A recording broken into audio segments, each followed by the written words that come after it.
Hi, this is Lou Pulsfer, and I'm going to talk for not too long about how do you add color to a tabletop game. Fairly obviously, this is aimed at relative beginners.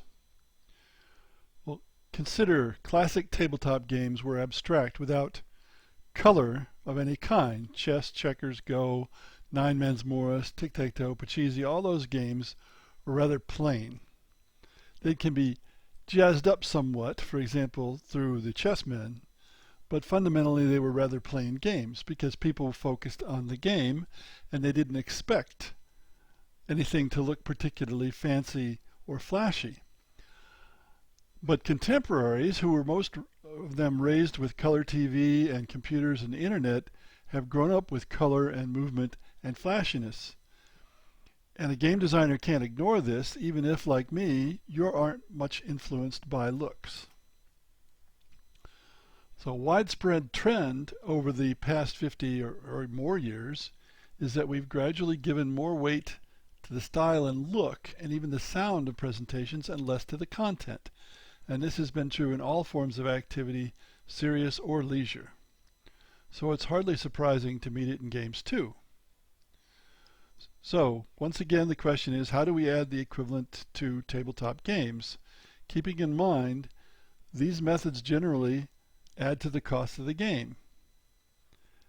And that makes publishers less likely to use them. Of course, if you self-publish, you have a different situation.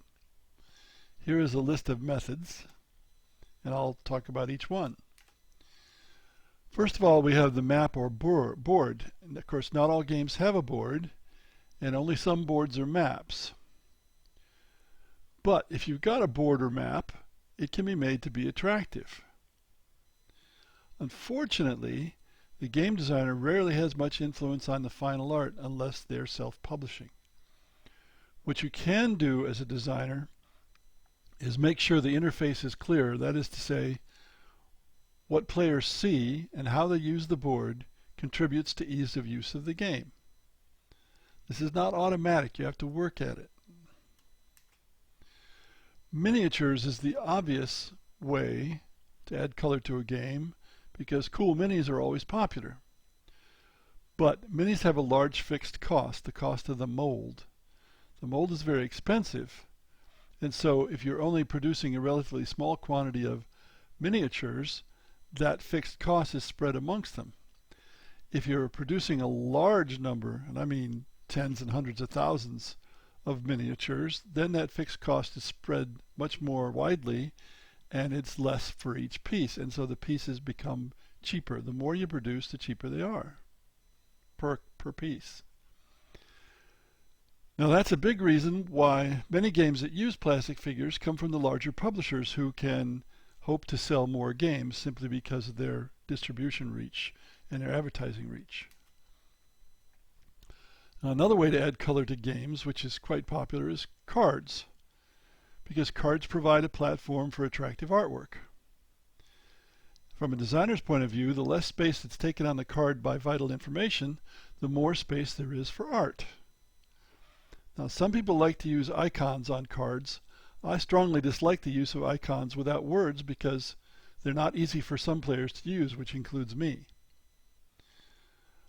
Also, be sure the artwork doesn't get in the way of ease of use of the interface, similar to boards. Sometimes there's room for flavor text. It can be on cards, it might even be on a board. This is text that contributes to the historical background or the story of the game, but is not actually part of the gameplay itself. It doesn't matter to the gameplay. Don't put much flavor text in the actual rules because it gets in the way of a difficult task, which is reading the rules. Reading the rules is the hardest part of playing a game. That's why so many people don't want to do it. Don't make reading the rules harder than it has to be. Another method is picture dice. Pictures on the dice rather than numbers or pips. Of course, they cost more to manufacture, but they're probably worthwhile. Story contributes a great deal to color. Stories are used to market games. Now, it doesn't have to be a professional quality story because Most game designers are not going to be professional quality writers or devisers of stories. After all, the story in a game just provides context and an excuse to get to the activities of the game. In many Euro-style tabletop games, the story is tacked on and actually has nothing to do with the game, which more or less matches the abstract quality of the activities in many Euro games.